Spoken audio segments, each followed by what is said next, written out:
Bonjour chers internautes, bonjour tout le monde. Eh bien, ce soir, nous allons parler de comment tuer l'ego. C'est le seul être, la seule personnalité que nous avons le droit de tuer avec amour. L'âme la plus fatale qu'il soit dédiée pour pouvoir finir avec lui. Eh bien, avant de rentrer dans cette histoire, je vais tout d'abord vous faire passer le message comme quoi de vous abonner à ma chaîne, à ma page Facebook, de liker la vidéo et puis de partager énormément pour que nous puissions ensemble euh, avoir à fouiller la connaissance de ce que nous appelons ego. Les autres vidéos viendront pour pouvoir appuyer tant soit peu cette lecture de la chose et donnez-nous la chance de pouvoir vous faire passer tout d'abord notre spécial intro qui va nous permettre de pouvoir avancer dans la chose.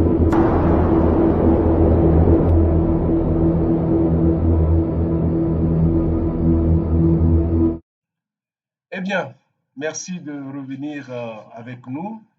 Merci d'être présent ici pour pouvoir suivre notre direct. C'est là même qui nous permet de pouvoir vous élucider, vous faire paraître notre petite connaissance et puis partager avec vous des idées qui vont nous édifier tous ensemble.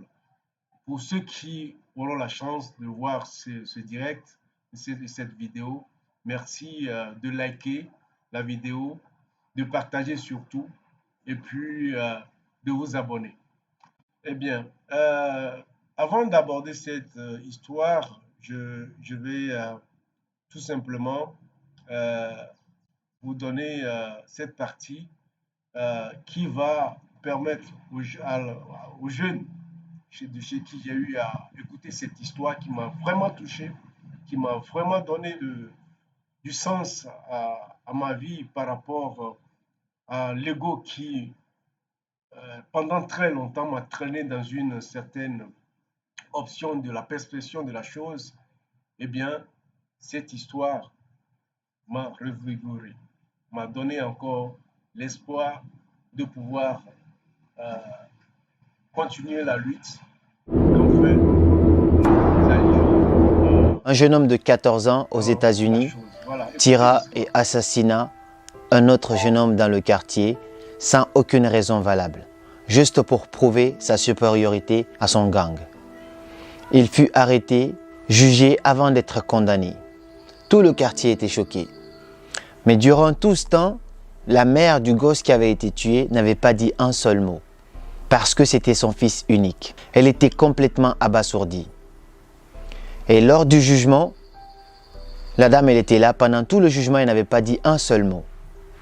Et puis à un moment, elle se lève, elle s'approche du jeune homme et puis lui dit calmement, « Je vais te tuer ». Elle le regarde droit dans les yeux et lui dit, « Je vais te tuer ». Et puis le jeune homme fut transporté en prison. Il resta en prison pendant plusieurs mois. Personne n'est jamais venu lui rendre visite. Même pas le chef du gang pour lequel il voulait prouver sa supériorité. Et puis un jour, tout d'un coup, il reçoit une visite. C'était la mère du jeune homme qu'il avait assassiné. Lorsqu'il a vu la dame, il a eu peur. Ensuite, la dame lui dit « Non, ne t'inquiète pas, je suis venu juste pour prendre de tes nouvelles et puis t'apporter quelques cigarettes. » Et quelques mois plus tard encore, la dame commençait à venir petit à petit. Parce que depuis que le gars il était en prison, personne ne le visitait parce qu'il n'avait pas de famille. Et la dame commençait à venir régulièrement. À chaque fois qu'elle venait, elle lui apportait des petits cadeaux, des cigarettes, essayant de comprendre la mentalité du jeune homme qui a tué son seul et unique fils. Et puis, quelques années plus tard, le jeune homme avait 18 ans. Il n'allait pas tarder à sortir de prison. La dame vient lui rendre visite et puis lui pose des questions. Il lui dit « Qu'est-ce que tu vas faire quand tu sors de prison ?» Le jeune homme répond « Je ne sais pas. Je ne sais absolument pas ce que je vais faire de ma vie. J'ai aucun membre de ma famille. » Il lui dit « D'accord, ami qui gère une usine à côté de chez moi. Est-ce que ça te dirait que je te trouve un emploi là, que tu travailles là? Le jeune homme dit oui, je veux bien. Ensuite, il lui dit, mais où tu vas habiter? Le jeune homme dit, je ne sais pas, je n'ai aucune idée. Je n'ai pas de famille, j'ai personne. Il lui dit, j'ai un petit espace chez moi, j'ai une petite chambre chez moi. Est-ce que tu veux habiter là-bas également? Le jeune homme accepte ça aussi, il dit oui. Et puis les années passées, le jeune homme habitait maintenant chez la dame. Il travaillait, il avait commencé à avoir une situation stable et beaucoup plus équilibrée. Et un soir, la dame appelle le jeune homme et lui dit, je veux te voir dans ma chambre, je veux qu'on parle. Le jeune homme vient et la dame lui demande, est-ce que tu te rappelles le jour de ton jugement, je t'avais dit une phrase. Je t'avais dit que j'allais te tuer. Il dit oui maman, je me rappelle. Je ne vais jamais oublier ce jour. Il dit bien, alors je l'ai fait. Il dit, je ne voulais plus jamais revoir ce jeune homme qui a tué mon fils, mon unique fils. Je ne voulais pas voir cette personne horrible sur cette terre à nouveau. Et donc j'ai décidé d'en finir avec cette personne. Tu n'es plus cette personne. Si j'ai investi en toi durant tout ce temps, c'est pour faire de toi une meilleure personne, pour ne plus jamais revoir cette personne horrible qui m'a pris mon seul et unique fils. Ensuite, la dame lui dit, maintenant je vis seule ici, j'ai plus personne. Je voulais te demander, est-ce que tu voulais vivre ici avec moi? Est-ce que tu voulais devenir mon fils adoptif?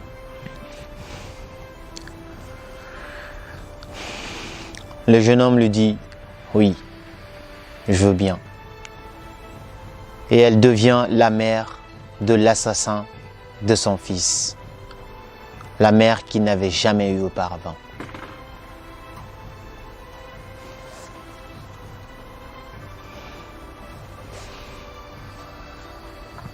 Je ne sais pas c'est quoi la morale de cette histoire. Peu importe l'interprétation que tu donneras à cette histoire, j'espère qu'elle t'a touché et qu'elle t'a appris quelque chose. Merci.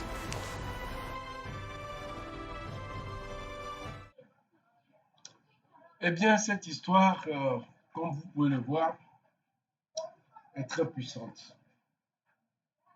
Je m'en vais tout d'abord élucider cette partie, étape par étape. Comment est-ce que la dame est parvenue à pouvoir changer la donne des choses? Mais tout d'abord, nous allons initier cet aspect, mettre du doigt sur cet aspect de choses, cette personnalité que la dame a eu la clairvoyance, a eu la présence de l'être divin, de pouvoir notifier, de pouvoir constater. Eh bien, ce n'est pas donné à tout le monde. Faire paraître l'être à son fort intérieur pour pouvoir analyser une situation et réagir face à cette situation, ce n'est pas évident pour tout le monde. Dans cette vidéo, la dame, en s'approchant du jeune homme à la justice, à la cour où on faisait la justice à ce jeune homme, quand elle est entrée en face de ce jeune homme, ce qu'elle voyait, ce n'était pas l'homme, le jeune homme, en fait, de façon physique, mais elle voyait dans son intérieur la personnalité qui s'est substituée à l'être divin qu'est cet homme. Et c'est avec lui que la dame a eu à converser, en regardant droit dans ses yeux, en lui disant, je vais te tuer. Ça paraît paradoxal, certes, mais la vision de cette dame vis-à-vis de ce jeune homme a transcendé l'ego, cette personnalité-là, qui a fait que, du coup, elle a eu à voir plus loin, au-delà de la personnalité de l'ego, qui se substituait à l'être humain dans ce jeune homme-là. Eh bien, elle n'a pas eu les yeux froids. Direct dans ses yeux, il a dit que je vais te tuer. Elle parlait en ce moment à cet ego-là. Cet ego qui prend possession de notre vie, qui prend possession de notre être et qui remplace notre être divin et qui se substitue par la pensée, en faisant des suggestions par la pensée, et que, malheureusement pour ce jeune homme, cet égo qui a pris possession de son corps a eu à le transmettre dans ses actions pour qu'il devienne finalement un criminel.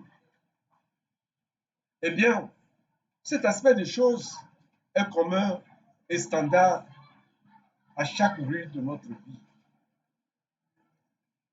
La plupart des hommes qui vivent sur cette terre sont, pour la plupart du temps, possédés par leur ego. Ils sont possédés par les suggestions des pensées de leur ego. Ce qui fait que, en face d'une situation trouble, l'ego fait surface, donne des suggestions, incite des actes belliqueux, méchants, et en face de cela, l'ego se retire et vous laisse devant le fait accompli. C'est cette situation que cette dame a eu l'opportunité, la présence de l'être divin de voir. En disant à ce jeune homme, qui en ce moment est représenté par l'ego, droit dans les yeux, lui dit, je vais te tuer. Ces actions ne seront pas physiques, ne seront pas brutales, ne seront pas méchantes. Mais ces actions vont au fin fond de la transformation de cette personnalité, de la transformation de la personne. L'ego qui s'est substitué en tant que personnalité dans ce jeune homme, elle est partie là-bas en faisant un travail de fond. Je crois qu'en elle-même déjà, quand elle a fait l'appel à la présence de l'être divin qu'elle est, représentant la compassion, représentant la générosité, représentant le pardon, ces grandes qualités, ces grandes armes, si on veut les substituer aux armes que nous utilisons sur le plan physique ici, ça n'a rien à voir. Eh bien, ces grandes armes ont permis à la dame de transcender cette situation, d'aller au-delà de l'ego, la personnalité de l'ego de ce jeune homme, et d'aller chercher l'être divin qui se trouvait en lui, en ce jeune homme, pour le faire réapparaître en éliminant de fortune carrément cet ego qui a eu à commettre cet acte. Mais je pense que cette dame, dans toute sa présence divine, dans toute sa compassion, dans tout son pardon et dans toute sa générosité, a eu à faire appel à l'être divin que nous sommes et a pu pardonner la situation à elle-même d'abord et ensuite est partie pour pouvoir faire appel à l'être divin qui se trouve à ce jeune homme en lui rendant visite à la prison. Le jeune homme étant étonné, à sa place, j'aurais vraiment le flemme aussi, forcément. Eh bien, quelle a été sa réaction? C'est de se reculer, d'avoir peur en face de cette dame-là. Eh bien, la rassurant, avec tout son amour, toute sa compassion, toute sa générosité, en lui parlant, en voulant comprendre en fait l'état de la personnalité de cet ego-là, quelle est sa force, en lui parlant. À un moment donné, c'est sûr qu'elle a eu à converser avec cet ego en lui montrant son chemin par la porte ou dans le shéol qu'il doit aller.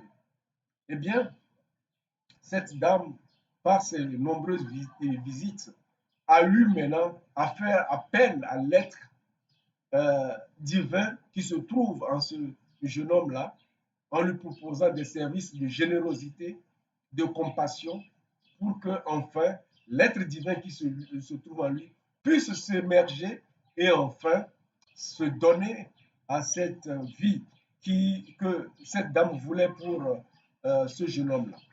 Eh bien, Léon, après ayant passé son temps à la prison, est sorti maintenant par rapport à son temps donné.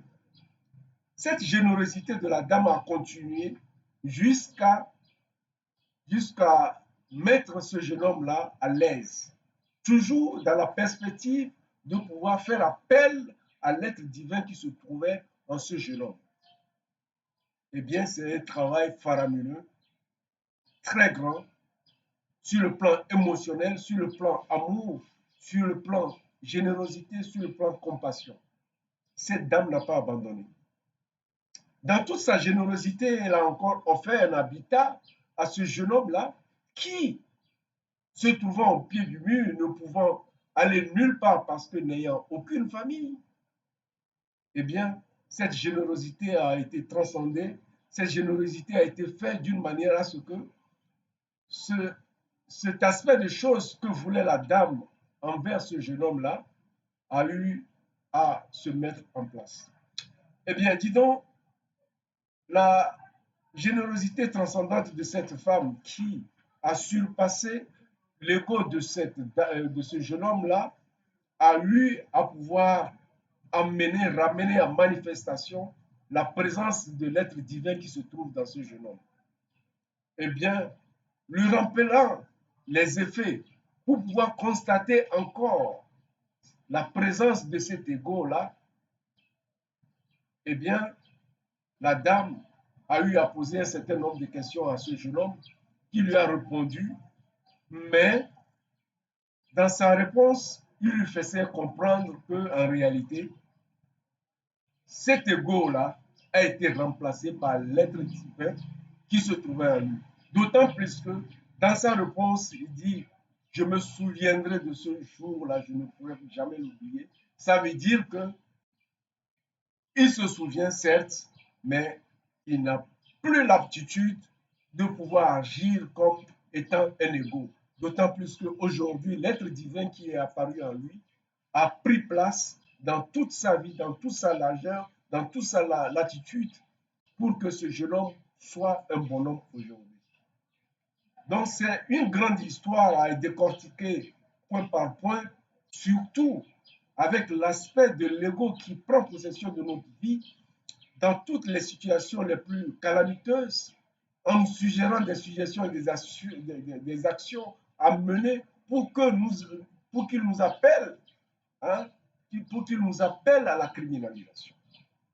Eh bien, cette dame a vu juste et a agi en conséquence par sa générosité, par son pardon, par sa compassion, pour que, enfin, le relevé de cet état de choses, de cet état de divin en ce jeune homme-là, puisse s'accroître, s'émerger et puis arriver à ce que le monde de ce jeune homme soit un monde meilleur.